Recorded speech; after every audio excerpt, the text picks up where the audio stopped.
నమస్తే, welcome to our voice. నేను journalist నవత. రావణాసురుణ్ణి సంహరించేందుకు రాముడు వానర సైన్యాన్ని తీసుకెళ్లాడు. అదే హిందువులను తీసుకెళ్లి ఉంటే ఆ రాముడినే ఓడించేవాడు. ఎన్నికల ఫలితాల తర్వాత సోషల్ మీడియాలో బాగా సర్క్యులేట్ అవుతున్న స్టేట్మెంట్ ఇది. ఈ చిన్న లైన్లోనే ప్రతి పదం మన దేశంలోని నిజమైన హిందువు మనసును మెలిపెడుతోంది. ఇక్కడ నిజమైన హిందువు అని ఎందుకు అనాలంటే, ఈ దేశంలో హిందువులకు శత్రువులు ఇతర మతస్థులు ఎప్పటికీ కాదని సెక్యులర్ ముసుగు తొడుక్కున్న మన హిందువులే అని చెప్పడానికి. కేంద్రంలో బీజేపీకి మెజారిటీ రాకపోతే రాముడి పేరుతో ఇలాంటి వ్యాఖ్యలు చేస్తారా అంటారా? ఇది మోడీకి అనుకున్నంత మెజారిటీ రాలేదని చెప్పడం లేదు, ఓ హిందువు ఆవేదనగా చెప్తున్నా. ఎందుకంటే ఈసారి ఎన్నికలను చాలా అంశాలు ప్రభావితం చేశాయి. అందులో అయోధ్య రామ మందిరం ఒకటి. 500 ఏళ్ల నాటి కళ. ఎంతో మంది మన పూర్వీకులు ఆ రాముడికి ఓ ఆలయం కట్టాలంటూ ప్రాణాలు పోయే వరకు ఉద్యమాలు చేశారు. ప్రతి క్షణం ఆ రామనామ స్మరణతో గడిపారు. జై శ్రీరామ్. ఎన్నో ఏళ్లుగా రాముడితో కలిసి ఈ దేశం ప్రయాణించింది. మన ఆలోచనల్లో, ఆచరణలో రాముడున్నాడు. నిజంగా రాముడుంటే ఈ దేశపు ఆత్మ, ఆయన అస్తిత్వం లేకపోతే ఈ దేశమే లేదు అని చెప్పడంలో ఎలాంటి అతిశయోక్తి లేదు. ప్రపంచంలోనే మన దేశానికి ఇంతటి గొప్ప గౌరవం ఉండేది కాదు.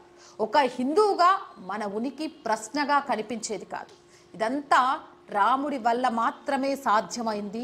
రాముడి వల్ల మాత్రమే మన ఉనికి కనిపిస్తోంది, మన దేశానికి ఇంత గౌరవం దక్కుతుంది అని చెప్పడంలో కూడా అతిశయోక్తి లేదు అనుకుంటున్నాను. అలాంటి రాముడికి ఆలయం కోసం ఎన్నో వ్యయ ప్రయాసలను కోర్చి న్యాయస్థానాల్లో అడ్డంకులు తొలగించుకొని అయోధ్యలో బాలరాముడిని, దివ్య భవ్య రామ మందిరాన్ని నిర్మించుకున్నాం. ఈ ఏడాది జనవరి 22న యావత్ ప్రపంచం ఎంతగానో పొగుడుతుండగా ప్రాణ ప్రతిష్ఠ చేసుకున్నాం. మళ్ళీ ఈ భరత భూమిపై రామరాజ్యం ఆవిష్కృతమవుతుందని సంతోషించాం. ఇందుకోసం చారిత్రాత్మక నగరి రూపురేఖలే సరికొత్తగా మార్చేశాం. అంతర్జాతీయ విమానాశ్రయం, అధునాతన రైల్వే స్టేషన్, 1000 కోట్లతో మౌలిక సదుపాయాల కల్పనతో ఆధ్యాత్మిక పర్యాటకానికి 2వ అతిపెద్ద కేంద్రంగా తీర్చిదిద్దాం. దీంతో సరయూ నది తీరాన కొలువైన ఈ నగరి సంపద సృష్టించే దిశగా అడుగులు కూడా ప్రారంభించింది. ఆనందించాం. అలాంటి రాముడికి ఆలయాన్ని నిర్మించిన అయోధ్యలో బీజేపీ అభ్యర్థి ఓటమి పాలయ్యాడన్న వార్తా కథనం అత్యంత ఆవేదనకు గురి చేసింది అనేక మందిలో. ఫైజాబాద్ లోక్సభ నియోజకవర్గంలోని 5 అసెంబ్లీ సెగ్మెంట్లలో అయోధ్య ఒకటి. ఈ నియోజకవర్గం నుంచి బీజేపీ అభ్యర్థి లల్లు సింగ్, సమాజ్వాద్ పార్టీ అభ్యర్థి అవధీష్ ప్రసాద్ చేతిలో ఓటమి పాలయ్యారు. అయితే ఇక్కడ చెప్పుకోవాల్సిన విషయం ఏంటంటే, ఫైజాబాద్ నియోజకవర్గంలో 84.75% పైగా హిందువులే ఉన్నారు. ఆ తర్వాతి స్థానంలో ముస్లింలు 14.8%, తర్వాత నాస్తికులు, క్రిస్టియన్లు ఉన్నారు. వాస్తవానికి అయోధ్యలో రామాలయం కట్టడంతో పాటు ప్రపంచ పర్యాటక కేంద్రంగా మారినందుకు హిందువులంతా కలిసి బీజేపీ అభ్యర్థిని ఖచ్చితంగా గెలిపించి ఉండాలి. ఇందులో ఇసుమంతైనా అనుమానం అక్కర్లేదు. కానీ అయోధ్య ఉన్న ఈ లోక్సభ నియోజకవర్గంలో మాఫియా పాలనకు కేరాఫ్గా నిలిచిన ఎస్పీ పార్టీకి చెందిన అభ్యర్థి గెలిపించడమే అత్యంత బాధాకరం. ఇక రామాలయం కోసం ఉద్యమించిన భక్తులపై బుల్లెట్లు కులిపించిన ములాయం సింగ్ యాదవ్ పార్టీకి 35 సీట్లు ఇస్తే, అదే రామమందిరం కట్టిన మోడీ పార్టీకి 32 సీట్లు ఇచ్చిన ఘనతను ఉత్తరప్రదేశ్ ప్రజలు దక్కించుకున్నారు. అయినా ఈ జనరేషన్ చాలా ఫాస్ట్గా ఉంటారని, అలాంటి వారు పూర్వీకుల గురించి, అయోధ్య రాముణ్ణి పట్టించుకునే తీరిక ఎక్కడిదనే తిక్క ప్రశ్నలు కూడా వస్తాయి.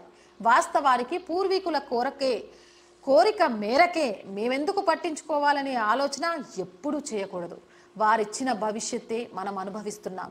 వారి ఆలోచనలకు ప్రతిరూపంగానే మనం జీవిస్తున్నాం. అందుకే పూర్వీకుల ఆశయాల సాధనలో మనవంతు పాత్ర తప్పకుండా పోషించాలి. వారి రుణం తీర్చుకునేందుకు సదా ముందుండాలి. కానీ మనం ఏం చేస్తున్నాం, ఏది ఆలోచిస్తున్నాం?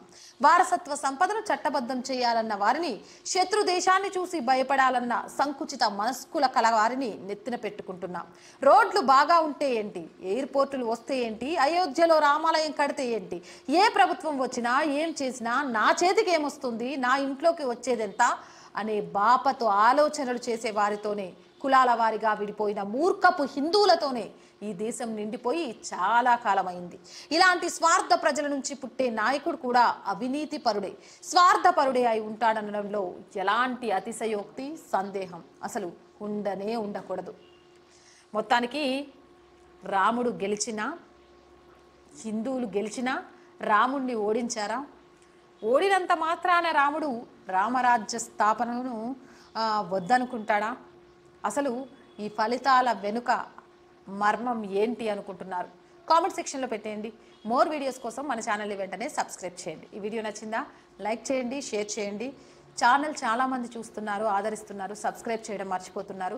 So please subscribe our channel and support కూడా చేయండి. ఆర్థికంగా కూడా ఈ ఛానల్కి మీ అందరి చేయూత చాలా అవసరం. సబ్స్క్రిప్షన్ పక్కనే జాయిన్ అనే బటన్ కనిపిస్తుంది. అలాగే స్క్రీన్ మీద గూగుల్ పే, ఫోన్పేతో పాటు అకౌంట్ డీటెయిల్స్ కూడా ఉంటాయి. So please support our channel, subscribe our channel. జై భారత్.